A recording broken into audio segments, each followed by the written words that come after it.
Hello ladies and gentlemen, welcome back. This is Boltor here with another video on the Order, Nature, Corruption bounce deck. Now, one of the things that I got as feedback for the video that I did before was that I didn't spend enough time talking about the deck itself. I just kind of glossed over it and went straight into gameplay.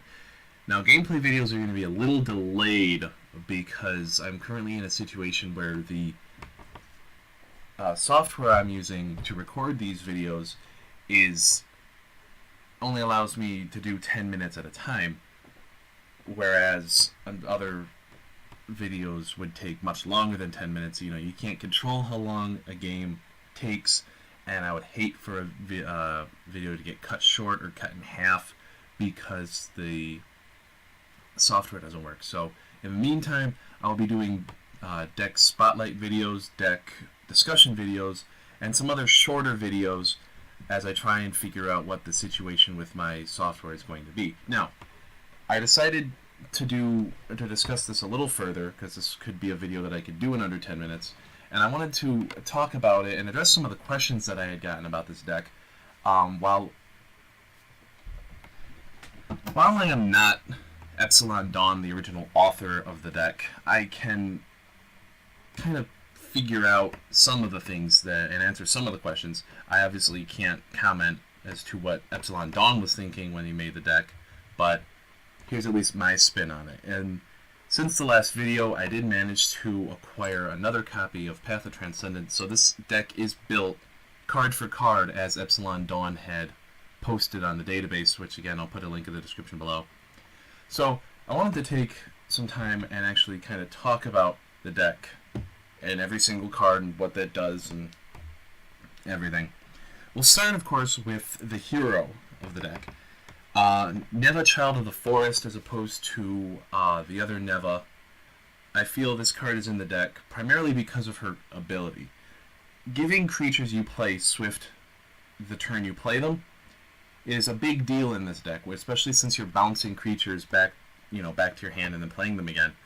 It basically, using her ability, basically allows you to, for 5 mana, say you have a succubus in play. You attack with the succubus for 3 damage.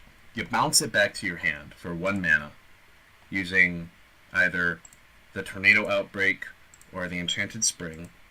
You play the succubus again, the following turn, and use her ability to give it haste, or swift. I'm sorry, I'm a Magic player. So it kind of allows you to turn this deck and her ability combined, kind of lets you use Path of Transcendence without the might counter. Now, what do I mean by that? What I mean by that is you're able to kind of remove them from the field to avoid removal, to avoid Cataclysm, to avoid Assassinates, and to avoid, Lord Karthos and Storm. Everyone loves Storm. And then be able to play it again, give it Swift, swing, and then potentially bounce it again to once again dodge Storm.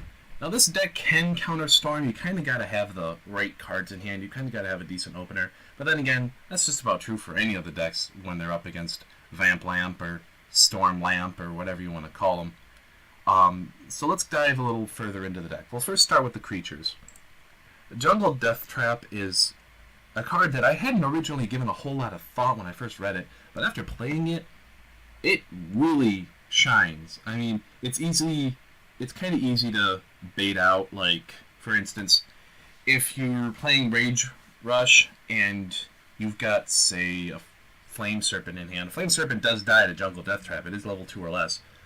But say you've got the Flame Serpent in hand and a Goblin Soldier. You can play the Goblin Soldier. It kills the Jungle Death Trap. And you got to play then you play the Flame Serpent and attack and everything. But other than that, I mean, it's very, very good against control decks because it's a 4/4 that in control decks might not have a creature to just trigger the Death Trap and kill it. And so you've got a 4/4 that they have to then deal with while it's swinging in your opponent's face. It's big enough to, survive past a storm. So this card has some very unique abilities that I don't really see. It's, you don't really see very often. It's very unique. in my opinion. Next, we've got the Venerated Unicorn. Not really much to say about this card. It exists in the deck primarily to kill Lamp, to kill Storm, to kill Restless Tombs, to kill Vampirism. It's in the deck for its Enter the Battlefield ability, which you can abuse by bouncing it. I'm not 100% sure how I feel about 4. They did seem kind of clumpy in my hand, especially when you're up against decks that don't necessarily use artifacts or spells. So maybe cut this down to 2. It's, again, kind of comes to personal preference. I don't know what I'd replace it with. And I will discuss, one of the questions I did get asked is why isn't Storm Fairy in this, and I'll discuss that in a minute. Next, we've got the Mesmerizing Spirit, another Enter the Battlefield ability that you can abuse and use very frequently, and it can really help you win those games against control decks where they're trying to hold on to their answers. Plus, it's a great early game blocker for Rush. It's got speed 2, and it can pretty much trade with just about anything in Rage Rush. Next, in keeping in tune with the theme of anti-Rush, we've got the Blood Witch Harpy, which is by far the best anti-Rush card in the game right now, in my opinion. The ability to swing, kill a goblin, and then pass and force your opponent to sack another goblin. This card, 2-for-1s your pretty much just about anything in Rage Rush. Not to mention it also is a single card that counters Gabo and Rooney, which can be a big momentum swing for your opponent if they get it and it sticks. But if you have your Blood Witch play your Blood Witch Harpy and potentially give it Swift with her hero ability, then you can swing that momentum right back in your favor using one card and potentially a hero ability. Now, the MVP of this deck is without a doubt Succubus. Now, we all know about the Succubus spam win condition. It enters the battlefield, you drain 4 life out of your opponent. All you need to do is play 5 Succubi to win the game. And it's very easy to do. This deck plays 4 of them, and all you got to do is then bounce 1 and play it again, and you're pretty much winning the game. Now, moving on to the spells of the deck, they're pretty straightforward. Pacify is very, very good for the anti-rush. It's also probably the best removal in the game because it knocks them back to the deck. So, Reanimator decks, decks that are focused on the graveyard, especially decks that do Succubus spam, this is the best answer, and it's also one of the best cards in the game considering the fact that it's 2 mana, and it completely removes a card from the equation until your opponent is lucky enough to draw it again. Path of Transcendence is in here because it basically allows you to bounce a creature without bouncing it. It's 1 mana, and it makes your creatures bigger, and allows you to use the Enter the Battlefield abilities more often. Now, potentially I would play another one. I don't think I'd play 4, but I might play another copy if I had another copy. I only have 2. My collection is almost complete, but I am missing rares here and there, as I'm sure we all are. Rares and uncommons, am I right? In Still Life, it hits pretty much everything. It hits Jungle Death Trap, which is something you definitely want to be bringing back from the graveyard again, Venerated Unicorn, and Mesmerizing Spirit. All of those get their Enter the Battlefield abilities again when they're brought back from the graveyard. So this also allows you to abuse the Enter the Battlefield abilities. Tornado Outbreak is again a card with 2 different applications. First off, you can bounce an opponent's troublesome creature. You'll probably do that like 80% of the time when you play the card. But for 1 mana, it also gives you another chance to bounce one of your own creatures back, such as Succubus, to play again and get the Enter the Battlefield ability again. Landslide is in here because A, it answers spells and artifacts, and B, it just helps you maintain the board control that you are either fighting for or have already gotten with your other cards that you have in play.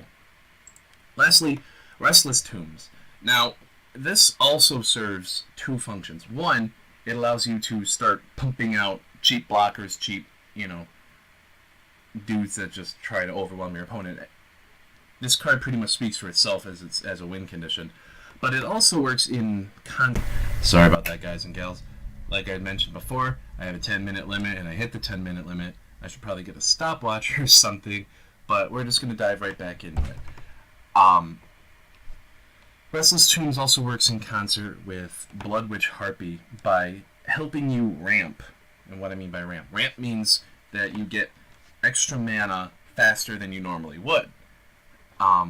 This helps you play your Succubus perhaps a turn early. It helps you perhaps have the 5 mana on an earlier turn to play the Succubus and then Bouncer, or play Succubus and then give it Swift to trade or whatnot. Ramp can actually be a pretty big deal in this deck because you're really trying to get against Rush, you're trying to get your Blood Witch Harpies and your Jungle Death Traps out in play as soon as possible. 1 Blood Witch Harpy is good. 2 Blood Witch Harpies, it just pretty much shuts down Rage Rush and Nature Rush. So the sooner you can get those 2 out there, the better. The Shrine setup is pretty self-explanatory. You want more Corruption Shrines than Nature or Order Shrines because the level requirements on the Corruption cards are a little more strict than they are for the Order or the Nature. What do I mean by that? By that I mean you need 2 specific Corruption and 2 specific Corruption for Succubus and Restless Tombs, whereas you only need 1 for all the Order and all the Nature cards. The 2 ability spells, or hero skill shrines we're playing, is first you've got the Enchanted Spring, which is pretty self-explanatory. It's the whole theme of the deck, bouncing creatures you control and then playing them again for their Enter the Battlefield abilities, as well as we're also playing Sanctum of the Void. Now this card is also pretty self-explanatory. You know, everyone knows what it does. Some people complain about what it does. Personally, I don't think it's that big a deal. I don't think it's too broken. Maybe it needs a little bit of a tweak. Maybe it's 3 mana instead of 2 mana. Who knows? I don't work at R&D. I'm not gonna comment on that. This card helps you gain Bard control, helps you kill big dudes that your opponents played. It helps you just win the game, and it helps keep you alive against Rush.